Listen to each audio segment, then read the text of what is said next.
about 4.5 hours later than we wanted. We were hoping to leave by 4 and we left at 8:30 because nothing goes like you think it will. Part of it was just my mom trying to juggle like her work schedule, wrapping that up and taking care of all of the animals at her farm and finishing packing and all that. I just couldn't negotiate it, but then at the same time, we can't get the RV fridge to turn on. And in the process of trying to figure that out, I don't know, it's like everything got worse, and at least the onboard battery was working where like we could turn on the lights and the lights for the fridge would come on. And then at some point there was like a click, everything stopped working. The onboard battery stopped. And so we messed with it for so long. I tried all of like the fuses, I flipped the breakers. We turned the RV on to see if the motor battery would charge the onboard battery. Nothing happened, nothing changed. Super stressful, but we're just gonna address it when we get there, I guess. Maybe find a mechanic, or maybe somebody in one of the RV parks knows more about them than we do. Super unfortunate thing is I really need the fridge and freezer to work, obviously for multiple reasons, but one of them is all the breast milk I packed for this baby. So we have coolers now, which of course take up a ton of space in the RV. Huxley is in his car seat, strapped down, sleeping. He skipped his second nap. Alun is here, of course. I got the futon. I'll have to give you guys an RV tour in the light. I've already like changed a ton, including putting this futon here instead. I'm trying not to focus on like the issues like the fridge and the battery and the water damage and all the stuff that this RV definitely needs. Trying to focus on the good part. I do actually really like this layout, and I think there's a lot of potential. It's just crummy that it's going to take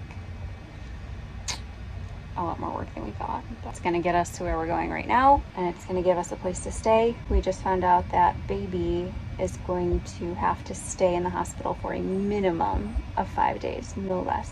So that kind of changes things, because we were hoping, we knew we had to stay kind of close and like in the state, but we were sort of hoping to be able to, I don't know, find like a prettier, mom's phone is ringing. He's gonna stay there, so we were hoping to be able to move to a different RV park somewhere that was like more of a campground and maybe in a state park and really nice on the water, who knows.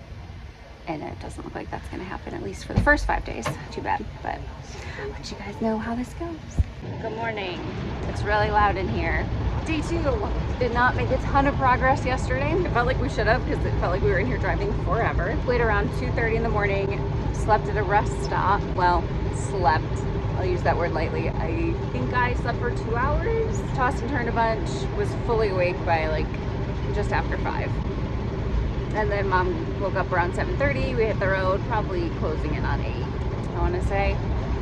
So today we've got about a 14-hour haul. We're not expecting to get there until probably like 10 p.m. Baby arrives in 2 hours, I think, from now. I think I'm gonna have us stop somewhere shortly and get, I'm trying to think of a gender reveal that we could do on the road. We'll know in 2 hours. And then I have to work on a name. The sooner I can get a name, the sooner they can get the paperwork. And then the sooner I can get out of the state. So it's like really important to come up with a name. In curtains right now while we drive. Huxley's sleeping. I'm waiting on the campground we need to stay at to email me back. We need the reservation for today, so fingers crossed. And then I found an RV repair person to come out. I mean, hopefully tomorrow, but we'll see. Mom was saying maybe somebody in the campground, if we like ask him at check-in or something, maybe somebody would be willing to help us out. Anyways, we are just sitting in an RV all day. We have a flat tire. We don't have a way to put the spare on.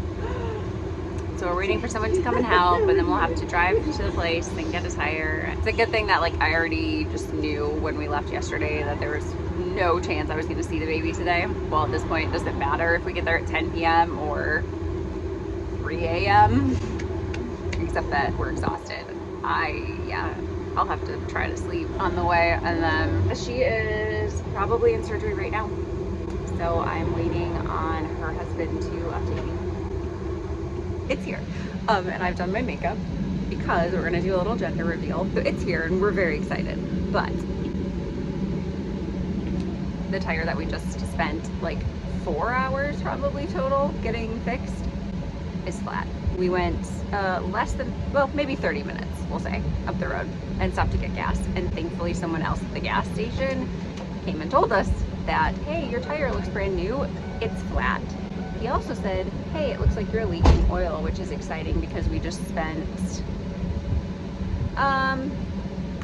between inspection and labor and parts, $950 right before we left, having a mechanic supposedly do everything. Well, we're really lucky, maybe, that directly across the street is a tire shop. So we drove it over there and they're looking at it right now, but the other tire place is gonna owe it over $200. Did receive word from the lawyer that I should not have to adhere to the normal visiting hours of the hospital, which I thought I was gonna have to, which I thought meant I wouldn't be able to meet the baby until tomorrow.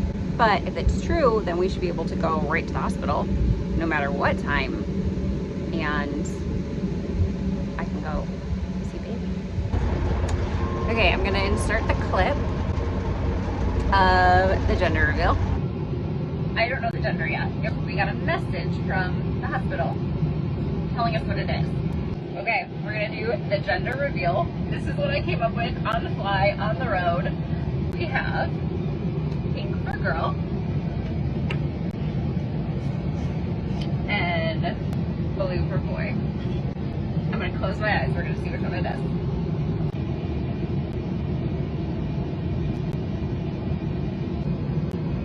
Trying to guess from the flavor. Oh, I'm also really thirsty. It's blue. Oh my god. She tricked me during the gender reveal, which was pretty funny. It's a boy. Which I think I was gonna be excited about a girl just because I was gonna be surprised. I kind of felt like it was a boy, but I think I kind of wanted a boy. I think it's gonna be really neat having two brothers so close in age. I think it's gonna be crazy. I think it's gonna be absolutely insane sometimes. But I also think they're gonna be best friends and just be able to play with each other nonstop, keep up with each other, all of that. Like, could be in the same grade. I told Ben, like, I'm already like just envisioning our new Sunday morning routine. Me and my 3 boys. It's just crazy. So now we have to narrow down the names. We also got some good news. The social worker at the hospital has me down as the mother, the parent. And so I have like full visitation rights. And if I want to stay there overnight for as long as the baby's there, I will have a private room set up for me. All the rest of the family that's going to be there outside of Ben, of course. If Ben makes it, he has the same right. Everybody else, Huxley included, have to abide by visiting hours. It's gonna be hard trying to split my time already between babies. But I'm very, very relieved that I'm not gonna have to wait until morning to meet him. And it's finally him, it's not it anymore. We drove all night. Why say we? No, Mom drove all night and I was just the person, the like entertainer to keep us awake. We debated, the plan was to stop. But honestly, the idea of this taking any longer than it already has was just like sickening. And the idea of getting to the hospital any later than we already are, because we've had to update the staff. They've been really great so far, just communicating with us while we're not there. My understanding of the situation is that baby has his I keep saying it, it's been so long, his own room right now. And so they're just having to like kind of keep staff in there more or less. And so I think they're very much looking forward to also having somebody in there with them all the time. I've had to keep updating them with new times because, I mean, originally we were saying 4 o'clock yesterday. And then it was like 9 o'clock yesterday. And then it was midnight. And then it was 2 a.m., 4 a.m., 7 a.m. And if we had stopped to sleep, it would have been like 10 or 11. So we didn't stop. And we still have over an hour to go. but at least it's like beautiful scenery. And Vermont was gorgeous, but unfortunately a lot of it was still kind of dark. But we're driving through like middle of the woods style kind of mountains and randomly stumbled across what I'm assuming is a brand new Dunkin' Donuts. I don't know what it's doing here. It's so out of place, but like, thank God. So we are waiting on some coffee. Surprise to you, Mom. First of all, I bought the coffee because it's the least I could do. But also, I got us each an espresso shot to start because I feel like we just need that extra. And we can't cheers with like wine to making this trip, so we're gonna cheers with espresso shots. I look ragged. I'm gonna walk in the hospital and they're gonna turn me away. You drove on, well, you rode all night. All of 2 nights. Thank you, Duncan.